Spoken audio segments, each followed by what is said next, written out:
Hello, my fellow Democrats.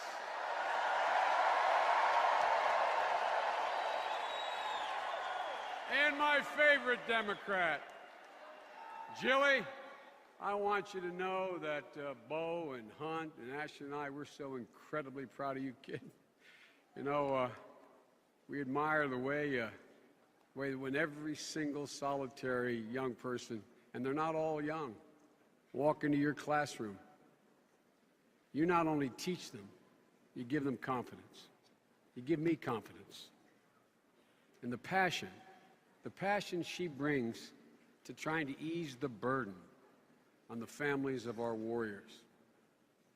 Jilly, they know you understand them, and that makes a gigantic difference.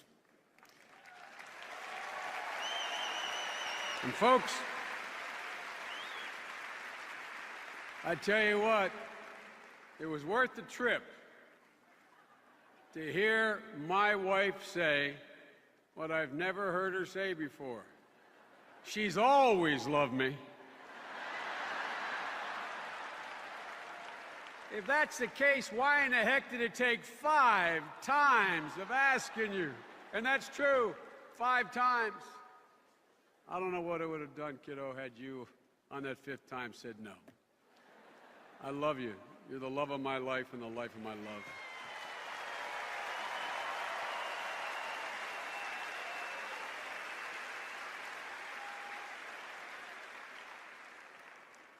We've got 3 incredible kids. And Bo, I want to thank you for putting my name in nomination to be Vice President of the United States.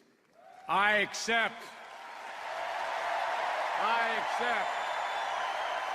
With great honor and pleasure, I accept.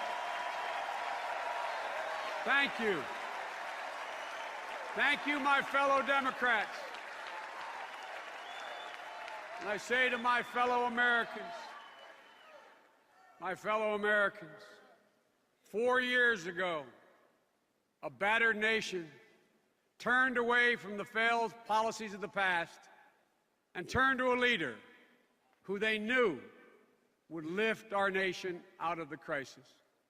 A journey we haven't finished yet. We know we still have more to do. But today, I say to my fellow citizens, in the face of the deepest economic crisis in our lifetime, this generation of Americans has proven itself as worthy as any generation before us. For we possess that same grit, that same determination, that same courage that has always defined what it means to be an American, has always defined all of you. Together, we're on a mission. We're on a mission to move this nation forward from doubt and downturn to promise and prosperity. A mission I guarantee you we will complete. A mission we will complete. Folks, tonight what I really want to do is tell you about my friend Barack Obama. No one could tell it as well or as eloquently as Michelle, as you did last night, Michelle, on Monday night. But I know him, to state the obvious, from a different perspective. I know him, and I want to show you. I want to show you the character of a leader who had what it took when the American people literally stood on the brink of a new depression. A leader who has what it takes to lead us over the next 4 years to a future as great as our people. I want to take you inside the White House to see the president as I see him every day, because I don't see him in sound bites. I walk 30 paces down the hall into the Oval Office, and I see him, I watch him in action. 4 years ago, the middle class was already losing ground, And then the bottom fell out. The financial crisis hit like a sledgehammer on all the people I grew up with. You remember the headlines. You saw some of them in the previews. Highlight: highest job losses in 60 years. Headlines: economy on the brink. Markets plummet worldwide. From the very moment President Obama sat behind the desk resolute in the Oval Office, he knew he had not only to restore the confidence of a nation, but he had to restore the confidence of the whole world. And he also knew that one false move could bring a run on the banks or a credit collapse to put another several million people out of work. America and the world needed a strong president with a steady hand and with the judgment and vision to see us through. Day after day, night after night, I sat beside him as he made one gutsy decision after the other to stop the slide and reverse it. I watched him.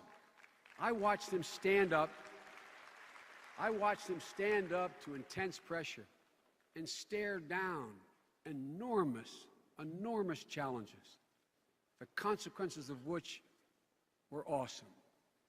But most of all, I got to see firsthand what drove this man: his profound concern for the average American.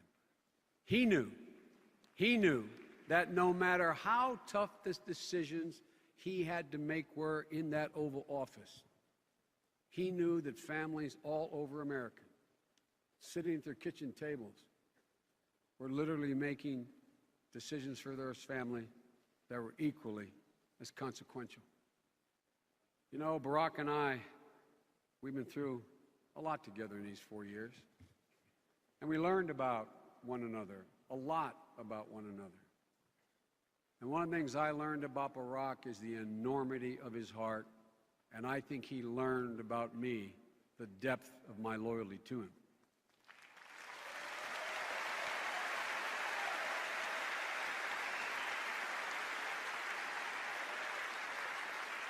And there's another thing that has bound us together these past 4 years. We had a pretty good idea what all those families, all you Americans in trouble, were going through. In part because our own families had gone through similar struggles. Barack, as a young man, had to sit at the end of his mother's hospital bed and watch her fight with her insurance company at the very same time she was fighting for her life. When I was a young kid in 3rd grade, I remember my dad coming up the stairs of my grandpa's house where we were living, sitting at the end of my bed and saying, "Joey, I'm going to have to leave for a while. Go down to Wilmington, Delaware with Uncle Frank. They're good jobs down there, honey. And in a little while I'll be able to send for you and Mom and Jimmy and Val, and everything's going to be fine." For the rest of our lives, my sister and my brothers, for the rest of our life, my dad never failed to remind us that a job is about a lot more than a paycheck. It's about your dignity. It's about respect. It's about your place in the community. It's about being able to look your child in the eye and say, "Honey, it's going to be okay," and mean it and know it's true.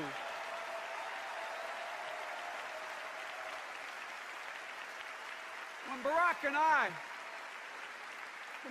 I were growing up, there was an implicit understanding in America that if you took responsibility, you'd get a fair shot at a better life. And the values behind that bargain were the values that shaped both of us and many, many of you. And today, those same values are Barack's guiding star. Folks, I've watched him. He has never wavered. He never backs down. He always steps up, and he always asks in every one of those critical meetings the same fundamental question: how is this going to affect the average American? How is this going to affect people's lives? That's what's inside this man. That's what makes him tick.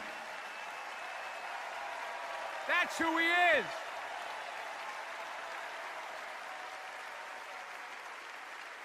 And folks, because of the decisions he has made and the incredible strength of the American people, America has turned the corner. The worst job loss since the Great Depression. We've since created 4.5 million private sector jobs in the past 29 months. Look, folks,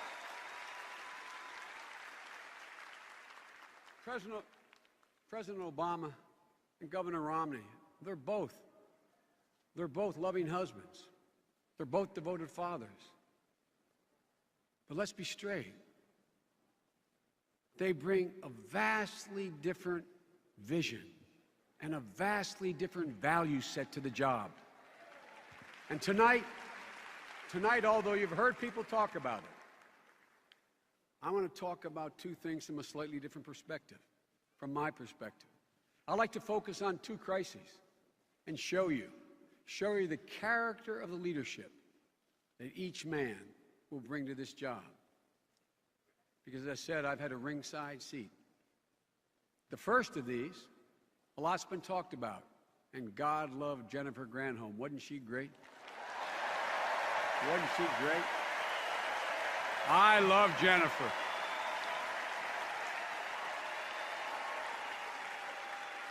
But the first story I want to talk to you about is the rescue of the automobile industry. And let me tell you from this man's ringside seat, let me tell you about how Barack Obama saved more than 1 million American jobs. In the first days, literally the first days that we took office, General Motors and Chrysler were literally on the verge of liquidation. If the president didn't act, if he didn't act immediately, there wouldn't be any industry left to save. So we sat hour after hour in the Oval Office. Michelle remembers how what he must have thought when he came back upstairs. We sat hour after hour. We listened to senators, congressmen, outside advisors, even some of our own advisors. We listened to them to say some of the following things. They said, well, we shouldn't step up. The risks were too high. The outcome was too uncertain. And the president, he patiently sat there and he listened. But he didn't see it the way they did. He understood something they didn't get, and one of the reasons I love him. He understood that this wasn't just about cars. It was about the people who built and made those cars, and about the America those people built. In those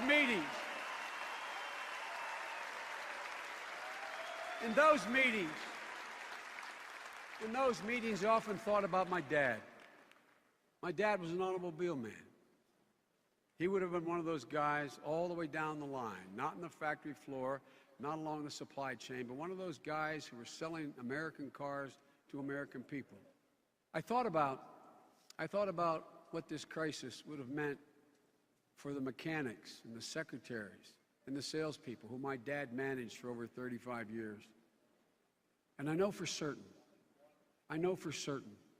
that my dad, were he here today, he'd be fighting like heck for the president, because the president fought to save the jobs of those people my dad cared so much about. Ladies and gentlemen, my dad respected Barack Obama, would have respected Barack Obama had he been around, for having had the guts to stand up for the automobile industry when so many others just were prepared to walk away. You know, when I look back now, when I look back on the President's decision, I think of another son of another automobile man, Mitt Romney. Mitt Romney grew up in Detroit.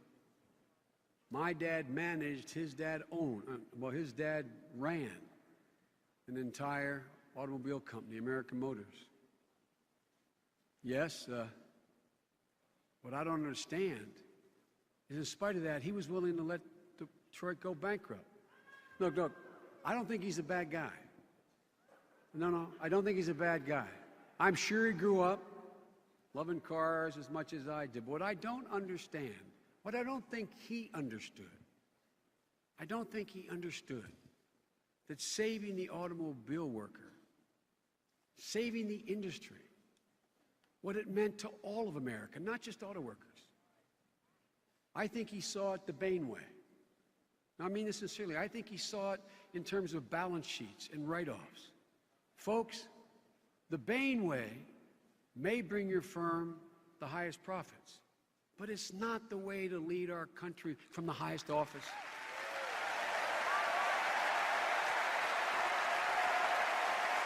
When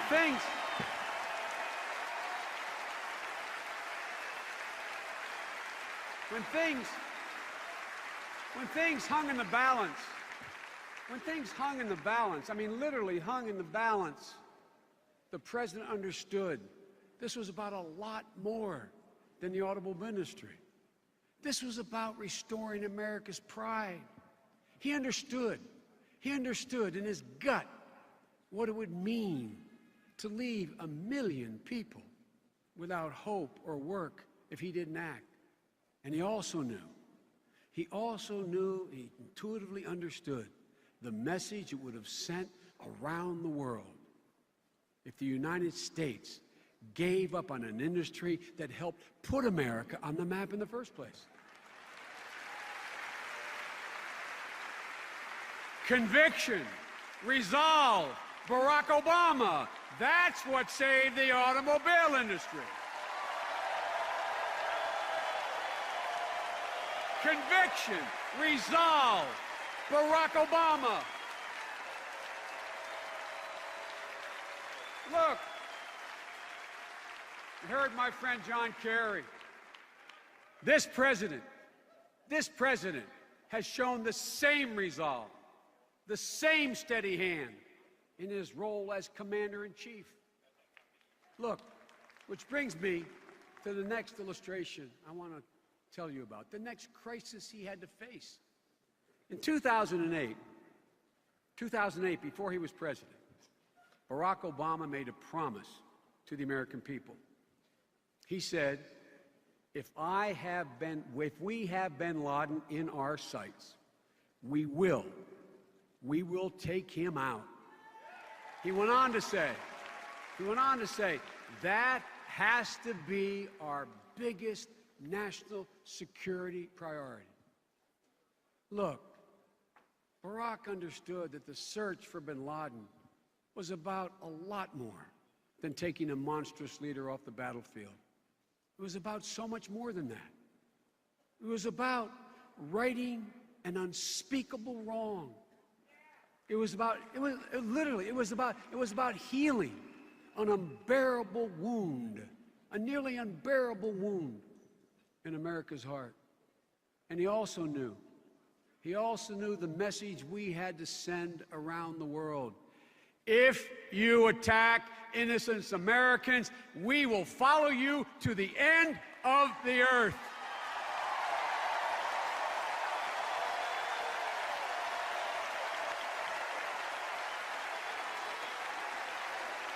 Look,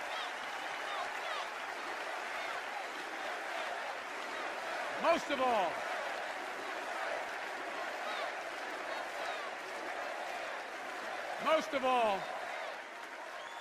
of all, President Obama had an unyielding faith in the capacity and the capability of our special forces. Literally the finest warriors in the history of the world.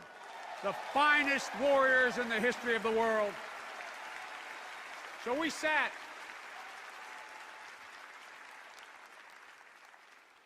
We sat originally, only 5 of us. We sat in the Situation Room beginning in the fall of the year before. We listened, we talked, we heard, and he listened to the risks and reservations about the raid. He asked again the tough questions.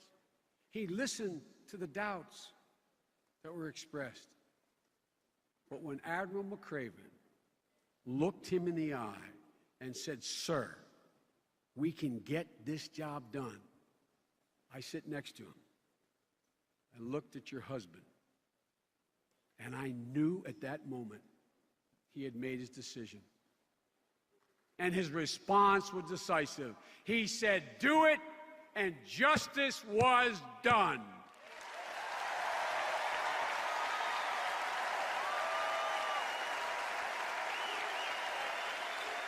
Folks,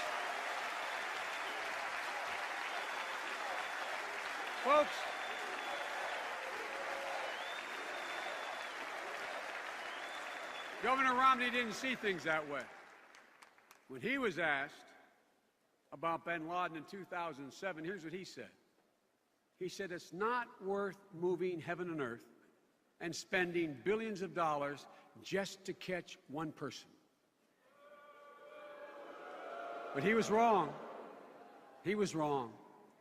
Because if you understood that America's heart had to be healed, you would have done exactly what the president did, and you would move heaven and earth to hunt him down and to bring him to justice. Look, 4 years ago,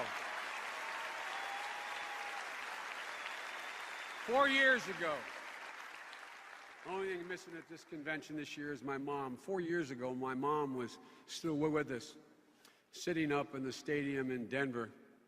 I quoted her. One of her favorite expressions. She used to say to all her children, she said, "Joey, bravery resides in every heart, and the time will come when it must be summoned."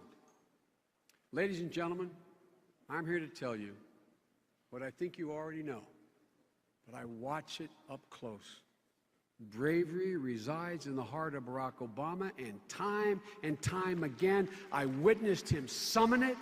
This man has courage in his soul, compassion in his heart, and a spine of steel. And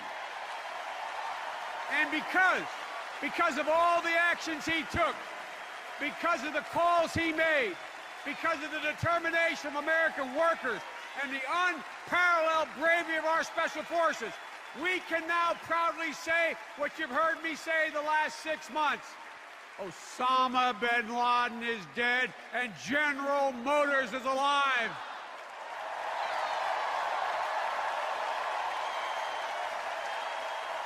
That's right. One man. Folks,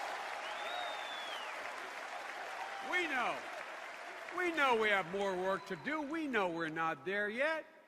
But not a day has gone by in the last 4 years when I haven't been grateful as an American that Barack Obama is our president, because he always has the courage to make the tough decision.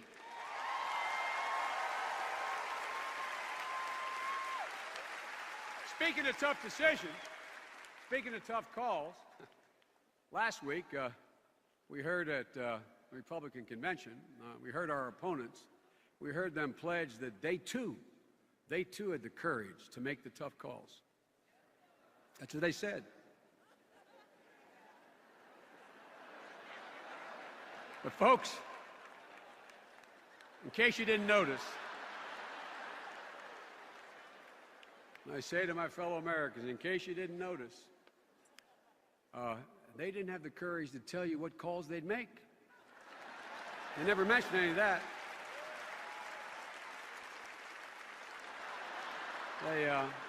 Mrs. Robinson, you watched from home, I guess, from the White House.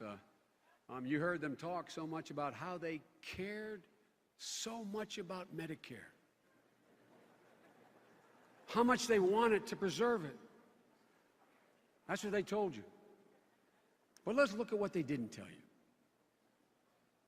What they didn't tell you is that the plan they have already put down on paper would immediately cut benefits from more than 30 million seniors already on Medicare. What they didn't tell you is the plan they're proposing would cause Medicare to go bankrupt by 2016. And what they really didn't tell you is if you want to know, they're not for preserving Medicare at all. They're for a new plan. It's called voucher care.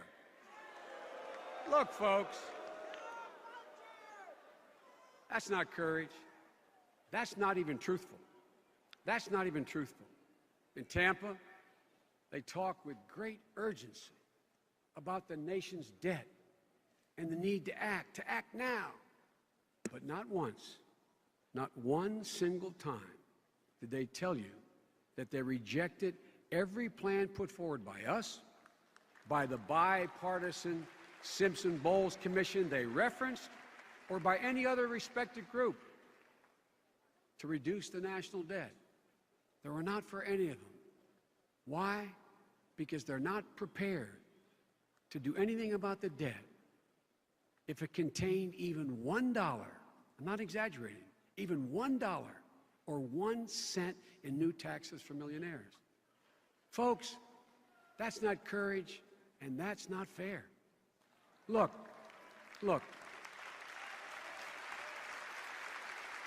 In a sense, this can be reduced to a single notion. The two men seeking to lead this country over the next 4 years, as I said at the outset, have fundamentally different visions and completely different value set. Governor Romney believes in this global economy, it doesn't matter much where American companies invest and put their money or where they create jobs. As a matter of fact, in his budget proposal, in his tax proposal, he calls for a new tax. It's called a territorial tax, which the experts have looked at, and they acknowledge it will create 800,000 new jobs, all of them overseas, all of them. And what I found fascinating, the most fascinating thing I found last week was when Governor Romney said that as president, he would take a jobs tour. Well, with his support for outsourcing, it's going to have to be a foreign trip. It will. Look, President Obama knows that creating jobs in America, keeping jobs in America, bringing jobs back to America is what the president's job was all about. That's what presidents do, or at least supposed to do. Folks, Governor Romney believes it's okay to raise taxes on middle classes by $2,000 in order to pay for literally another $1 trillion tax cut for the very wealthy. President Obama knows that there's nothing decent or fair about asking people with more to do less and with less to do more. Governor Romney believes that kids like our dreamers, those immigrant children who were brought to America's shores through no fault of their own, he thinks they're a drag on the American economy. President Obama believes that even though those dreamers, those kids, didn't choose to come here, they have chosen to do right by America, and it's time for us to do right by them. Governor Romney.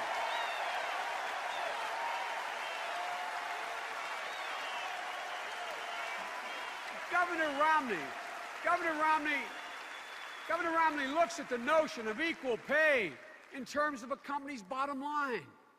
President Obama, he knows that making sure our daughters get the same pay for the same jobs as our son is every father's bottom line.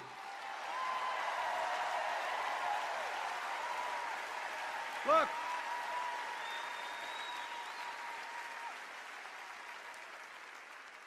I kind of expected all that from them, but one thing truly perplexed me at their convention. The thing that perplexed me most was this idea they kept talking about the culture of dependency. They seem to think you create a culture of dependency when you provide a bright, young, qualified kid from a working-class family a loan to get to college, or when you provide a job training program in a new industry for a dad who lost his job because it was outsourced. Folks, that's not how we look at it. That's not how America's ever looked at it.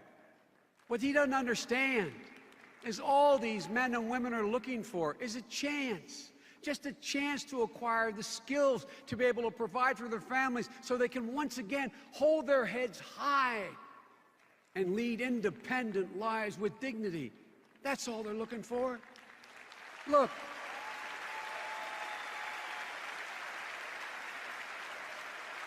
And it literally amazes me they don't understand that. You know, I told you at the outset, the choice is stark. Two different visions, two different value sets. But at its core, the difference is able to reduce to be a fundamental difference. You see, we, most Americans, have incredible faith in the decency and hard work of the American people. And we know what has made this country. It's the American people. As I mentioned at the outset, 4 years ago, we were hit hard. You saw your retirement accounts drained, the equity in your homes vanished, jobs lost around the line. But what did you do as Americans? What you've always done. You didn't lose faith. You fought back. You didn't give up. You got up. You're the ones. The American people, you're the ones. You're the reason why we are still better positioned than any country in the world to lead the 21st century. You never quit on America. And you deserve a president who will never quit on you.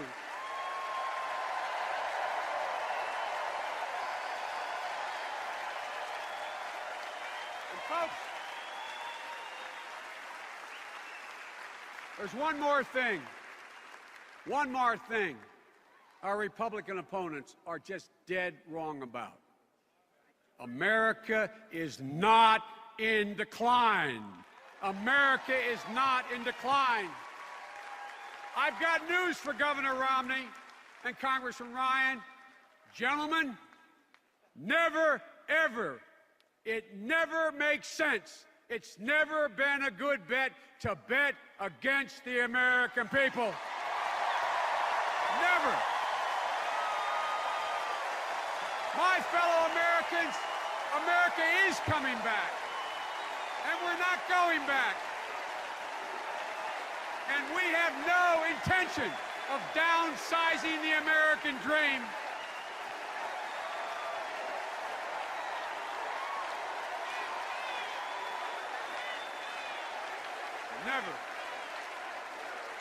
Never a good bet. Ladies and gentlemen, in a moment, we're going to hear from a man whose whole life is a testament to the power of that dream, and whose presidency is the best hope to secure that dream for our children. For you see, we see a future. We really, honest to God, do. We see a future where everyone, rich and poor, does their part and has a part. A future where we depend more on clean energy from home and less on oil from abroad. A future where we're #1 in the world again in college graduation. A future where we promote the private sector, not the privileged sector. And a future where women once again control their own choices, their destiny, and their own health care.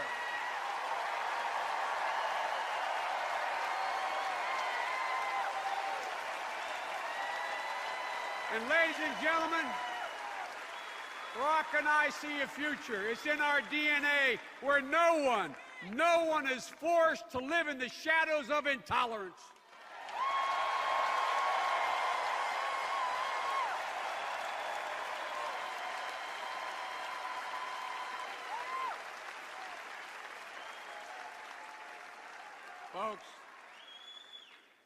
We see a future where America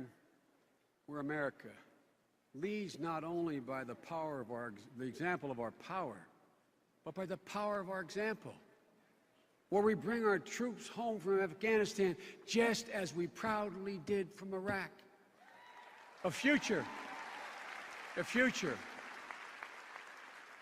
where we fulfill the only truly sacred obligation we have as a nation. The only truly sacred obligation we have is to prepare those who we send to war and care for them when they come home from war. And tonight,